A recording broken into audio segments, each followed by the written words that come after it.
Bonjour, bienvenue à tous. Nous sommes à la Fondation Louis Vuitton et nous allons traiter plusieurs sujets. Nous allons parler de commerce, d'art, de grand écrivain que fut Georges Perec.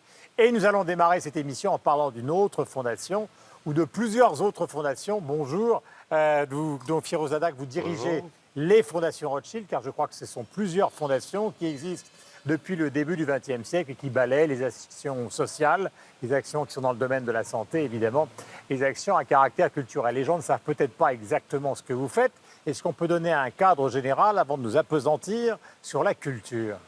Donc les fondations Edmond de Rothschild, en fait, c'est 10 fondations, historiquement en France, mais également en Suisse, en Espagne, en Israël et à New York. Comme vous l'avez dit, la plus ancienne remonte à 1905. C'est en fait un hôpital qui est toujours à Paris, toujours en activité, et qui est le premier hôpital en France pour l'œil et le cerveau. La Fondation Rothschild, voilà. La fondation ophtalmologique. Et effectivement, ce sont des fondations qui se sont développées au cours du temps, à l'époque où ces grandes familles de mécènes, les Rothschild, les Jacques Marandré, les Pereire, étaient véritablement l'État dans l'État pour tout ce qui était action sociale et culturelle. Voilà. Donc les Rothschild en faisaient partie. Je dirais qu'au cours du XXe siècle, la plupart de ces familles se sont éteintes, ou en tout cas leur action est devenue bien moindre. Les Rothschild, on parle maintenant de la 7e génération, en tout cas de la branche Edmond, a souhaité poursuivre toute cette action philanthropique. Mais on n'est plus dans le mécénat exactement aujourd'hui, pour parler de la période contemporaine de celle que vous dirigez. On est dans l'accompagnement de projets. Donc effectivement, moi-même, j'ai rejoint en fait la famille Rothschild il y a 10 ans. Mon propre profil était un peu atypique parce que je suis en fait banquier d'investissement de formation. Voir un banquier dans la philanthropie, c'était un peu particulier.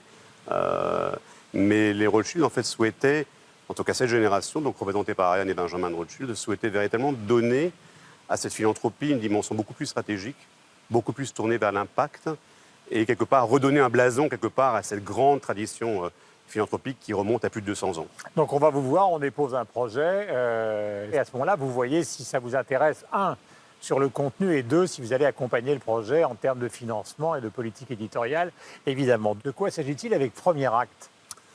Alors, Premier Acte incarne véritablement ce qui, pour nous, représente un vrai geste philanthropique. Alors, comme vous l'avez dit, nous ne sommes pas effectivement dans la politique du chéquier. Nous ne faisons pas de chèques.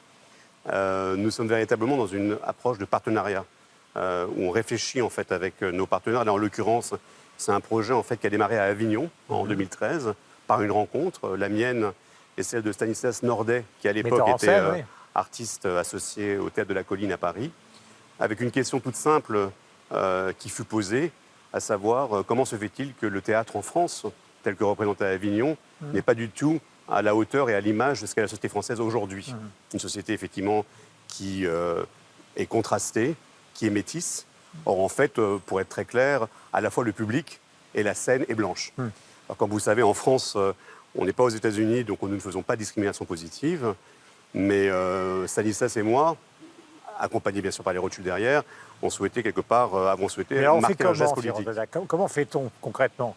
Vous rencontrez Stanislas, vous prenez cette décision, vous l'accompagnez, et comment on change à la fois les mentalités? Et donc ensuite, on conçoit quelque part un programme qui puisse véritablement répondre, et là, dans l'occurrence, c'est la culture et le politique, parce que quelque part, on a posé un geste.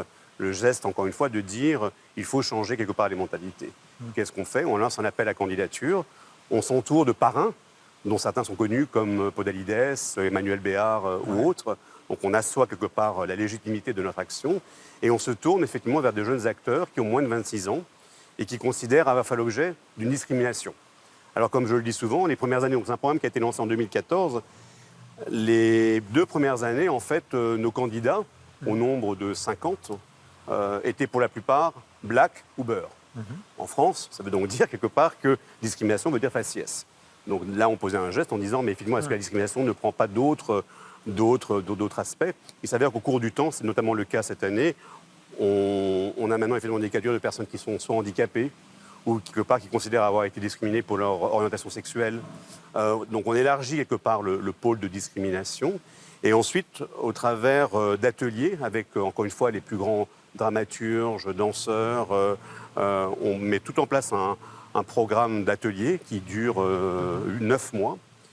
Et l'impact, en fait, pour nous, parce qu'on est beaucoup dans la mesure de l'impact, c'est de voir ensuite ces magnifiques jeunes acteurs et actrices intégrer des compagnies, intégrer des projets. Des grandes écoles. Vous savez qu'en France, on est quand même dans un univers où les grandes écoles restent quand même très élitistes, donc le conservatoire, le TNS à Strasbourg, le Théâtre National de Strasbourg.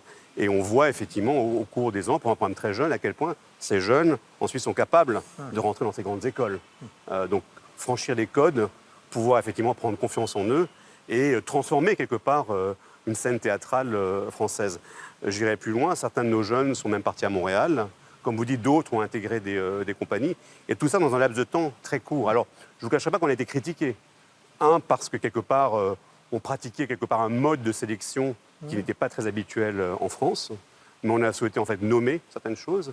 Et puis deux aussi, la question qui était posée, c'est qu'est-ce que les Rothschild vont faire dans ça? On est habitué à nous voir au Louvre ou dans des grandes institutions nationales. Et tout à coup, on rentrait dans un geste qui était très politique.